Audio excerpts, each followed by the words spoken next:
Shalom Bapak Ibu, saudara-saudari yang kasih Tuhan kita Yesus Kristus. Renungan firman Tuhan pada pagi hari ini terambil dalam 2 Samuel pasal 19 ayat 1-8 dengan tema hati Bapa. Berbicara tentang hati Bapa tentu saja berkaitan dengan hubungan seorang ayah dan anak, di mana seorang ayah memiliki hati yang sangat mengasihi anaknya.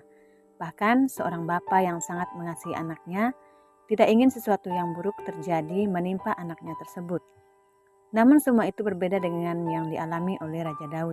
Apa yang menjadi keinginan hatinya bertolak belakang dengan apa yang ia alami. Melalui renungan pagi ini kita akan melihat dalam 2 Samuel pasal 19 ayat 1-8 menceritakan bahwa Raja Daud menerima kabar kesedihan karena kematian anaknya Absalom yang terbunuh di medan pertempuran. Absalom adalah anak Raja Daud yang menjadi seorang pemberontak dan pengkhianat yang ingin merebut tahta ayahnya sendiri.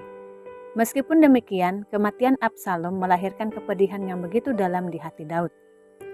Hal itu terlihat jelas dalam 2 Samuel pasal 18 ayat 33. Tertulis demikian.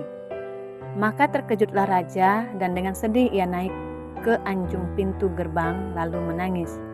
Dan beginilah perkataannya sambil berjalan. Anakku Absalom, anakku Absalom, ah kalau aku mati menggantikan engkau, Absalom, anakku.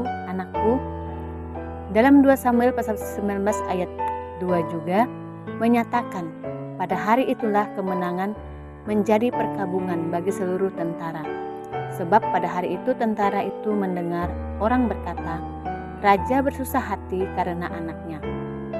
Dari perkataan tersebut menyatakan bahwa begitu berdukanya Daud sehingga tentaranya yang pulang dari medan perang masuk kota diam-diam, seperti baru saja kalah perang.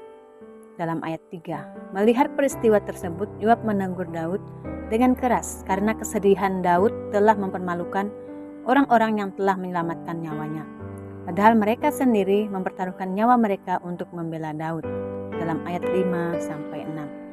Saudara yang terkasih dalam Tuhan, bagian firman Tuhan ini mengajarkan kepada kita bahwa kesedihan adalah bagian yang tidak dapat kita hindari dalam hidup. Karena Pengkhotbah pasal 3 ayat 4 juga menuliskan ada waktu untuk menangis. Dan bersedih adalah sesuatu yang normal, yang mungkin dialami oleh setiap orang. Hanya saja kesedihan akan menjadi tidak normal apabila kita hanya fokus meratapi apa yang kita alami, sehingga kita tidak dapat melihat kebaikan Tuhan yang sanggup memberikan penghiburan serta kekuatan dalam hidup kita. Kematian Absalom sebagai pemberontak dan kehancuran pasukannya itu merupakan kemenangan Daud yang gemilang, sekaligus merupakan bukti bahwa Allah yang telah mengurapi Daud sebagai raja atas Israel tidak boleh dipermainkan.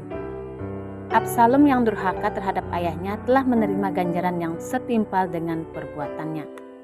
Saudara yang terkasih dalam Tuhan, dari kisah Daud dan Absalom tersebut memberikan gambaran bahwa hati seorang bapa yang begitu mengasihi anaknya, sekalipun anaknya telah melakukan kesalahan dan pelanggaran, demikian halnya dengan hati bapa yang ditunjukkan Daud, mengingatkan kita kepada hati Allah kepada umatnya, sekalipun kita sebagai manusia seringkali menyakiti hati Bapa yang kita sembah, namun ia setia menyatakan bahwa kasih yang ia berikan membawa pengampunan bagi semua orang berdosa. Sebagai orang percaya, apakah kita bersedia mengakui semua pelanggaran dan menerima anugerahnya? Demikian renungan firman Tuhan. Selamat beraktivitas, Tuhan Yesus memberkati.